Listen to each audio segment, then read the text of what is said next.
बिस्मिल्लाहिर्रहमानिर्रहीम। अस्सलाम वालेकुम। रेड न्यूज़ के साथ मैं हूं सना हुसैन। चलते हैं खबरों की जानिब। दोहा में अरब इस्लामी सरबराही इजलास आज होगा। 50 ममालिक के रहनुमा की शिरकत मुतवक्के। दोहा कतर में आज अरब और इस्लामी ममालिक का अहम सरबराही इजलास हो रहा है, जिसमें 50 से ज़ायद मुल्कों के रहनुमा की शिरकत मुतवक्के है। इजलास में गजा की सूरत हाल, इसराइली जाहिरियत और दोहा पर हालिया फ़िज़ाई हमले पर गौर किया जाएगा। कतरी वज़ीर आज़म शेख मोहम्मद बिन अब्दुर्रहमान अल सानी ने कहा है कि इसराइली कार्रवाइयाँ कतर के सालसी कोशिशों को नहीं रोक सकती। आलमी बरादरी को चाहिए कि इसराइल के जराइम पर दोहरा मयार तर्क करे और इसे जवाबदाह बनाए। इजलास में वज़ीर आज़म शहबाज शरीफ, ईरानी सदर मसूद पज़ेश्कियान, इराकी वज़ीर आज़म मोहम्मद शियाल सोदानी और तुर्क सदर रजब तैयब अर्दोआन की शिरकत मुतवक्के है, जबकि फ़लस्तीन सदर महमूद अब्बास पहले ही दोहा पहुँच चुके हैं। ज़राए के मुताबिक इजलास में एक मसवदा करारदाद पेश किया जाएगा, जिसमें इसराइली हमले की मजम्मत और फ़लस्तीनी रियासत के क़याम के लिए आलमी सतह पर कोशिशों की अपील की जाएगी। ताहम इस वक्त तक किसी इक़्तिसादी या सफारती इक़दाम की शर्त शामिल नहीं की गई। सफारतकारों का कहना है कि ये इजलास खिलजी और इस्लामी ममालिक के इत्तेहाद और कतर के साथ यकजहती का इज़हार होगा। दरिया सिंध के बैराजों में पानी की आमद में इजाफा। लाड़काना में आकिल अगानी लोकबंद पर बड़ा रेला। फ्लड फोरकास्टिंग डिवीज़न लाहौर के मुताबिक गुड्डू बैराज पर ऊंचे दर्जे का सैलाब है, जहां पानी का बहाव बढ़कर 6,35,000 क्यूसिक हो गया।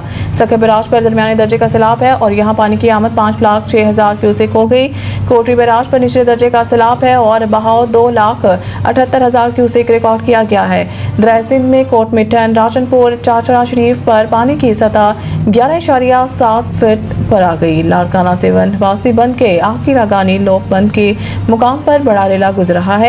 20 से ज़ायद देहात डूबने के बावजूद कच्चे के रिहायशी मुश्किल होने पर तैयार नहीं। बंद को मजबूत करने के लिए पत्थर मंगवा लिए गए हैं। उधर दरियाए चनाब में हेड पंजन पर बहाव में कमी का सिलसिला जारी है, जहाँ पानी का बहाव 3,33,000 क्यूसिक रिकॉर्ड किया गया, मगर अब भी ऊंचे दर्जे का सैलाब बरकरार है। दरिया सतलुज में गंडा सिंह वाला और हेड इस्लाम पर दरमियाने दर्जे के सैलाब है। हेड सलमान की पर भी निचले दर्जे का सैलाब है, जबकि दरिया रावी में सूरत हाल मामूल पर आ गई है।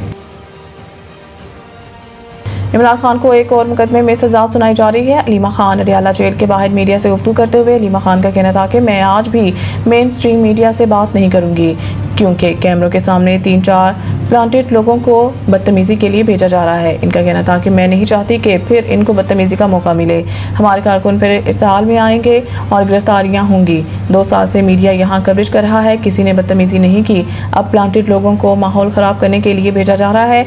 मेरे खिलाफ और कारकुनान के खिलाफ एक और मुकदमा दर्ज किया गया है। अलीमा खान ने कहा है कि जेल में तोशाखाना 2 केस की समाअत जल्दी में की जा रही है। ये लोग इमरान खान को एक और मुकदमे में सजा सुनाने जा रहे हैं। बानी पीटीआई को भी मालूम है सजा सुनाई जानी है। कस्टम्स में बड़े पैमाने पर बेज़ाब्तियों और टैक्स चोरी का इंकशाफ, 100 अरब रुपए का नुकसान। ऑडिट रिपोर्ट के मुताबिक फीसलेस कस्टम्स असेसमेंट सिस्टम से 3 माह में 100 अरब रुपए का नुकसान हुआ।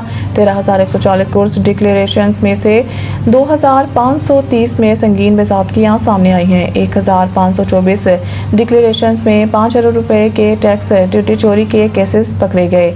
ऑडिट रिपोर्ट में 10 अरब 54 करोड़ रुपए मालियत की ममनुआ अशिया की क्लियरेंस का भी इंकशाफ हुआ, जबकि 30 अरब रुपए से ज़ायद की जुर्माने ना लगाए जाने पर रेवेन्यू को भारी नुकसान हुआ। रिपोर्ट में बताया गया है कि बोगस इंपोर्टर्स के जरिए 54 सोलर पैनल कंटेनर्स गैर कानूनी तौर पर क्लियर किए गए। करोड़ों रुपए मालियत के लैंड क्रूजर सिर्फ 17,635 रुपए में क्लियर कराई गई।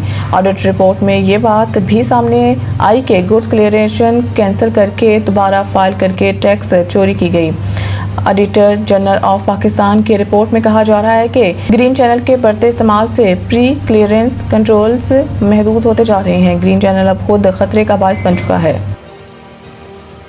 मानसून का 11वां स्पेल, पंजाब में शदीद बारिशों की पेशन गोई। नदी नालों में तुगयानी का खदशा। तर्जुमान PDM पंजाब के मुताबिक 16 से 19 सितंबर तक पंजाब के बेशतर अज़ला में शदीद बारिशों की पेशन गोई है।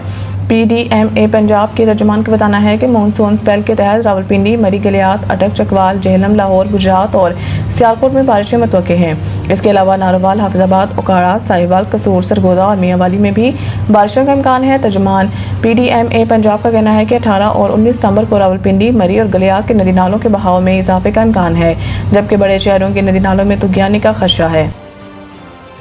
एशिया कप भारतीय टीम के रवैये के खिलाफ ACC का सख्त एक्शन लेने पर गौर। दुबई एशिया कप में पाकिस्तान के साथ मैच के बाद भारतीय टीम की जानिब से नामुनासिब रवैया अपनाने पर एशियन क्रिकेट कौंसिल ACC सख्त एक्शन लेने पर गौर कर रही है। तफसीलात के मुताबिक तमाम वाक़यात का जायजा लेने के बाद कोई फैसला किया जाएगा, जबकि भारतीय क्रिकेटर्स पर जुर्माना आयद किए जाने का भी इम्कान है। वाज़ेह रहे कि टॉस के बाद कप्तान और मैच के बाद भारतीय क्रिकेटर्स ने पाकिस्तानी खिलाड़ियों से हाथ मिलाने से गुरेज किया था। भारतीय क्रिकेटर्स का रवैया स्पोर्ट्समैन स्पिरिट के मुनाफिक करार दिया जा रहा है। पाकिस्तान क्रिकेट के मैनेजर नवीद अकरम चीमा ने भी भारतीय टीम के गैर मुनासिब रवैये पर शदीद एहतजाज किया, जबकि उन्होंने मैच रेफरी के रवैये पर भी एतराज़ किया, जो कप्तानों से टॉस के दौरान हाथ न मिलाने की दरख्वास्त कर रहे थे। पेड कोच माइक हैसन का कहना था कि पाकिस्तानी टीम का रद्द-ए-अमल मुकम्मल तौर पर फितरी था, क्योंकि खेल में एहतराम और ईमानदारी जरूरी है। वाज़ेह रहे कि गुज़िश्ता रोज़ एशिया कप में भारत के खिलाफ मैच में पाकिस्तान को शिकस्त का सामना करना पड़ा था। मज़ीद न्यूज़ अपडेट के लिए देखते रहें रेड आई न्यूज़।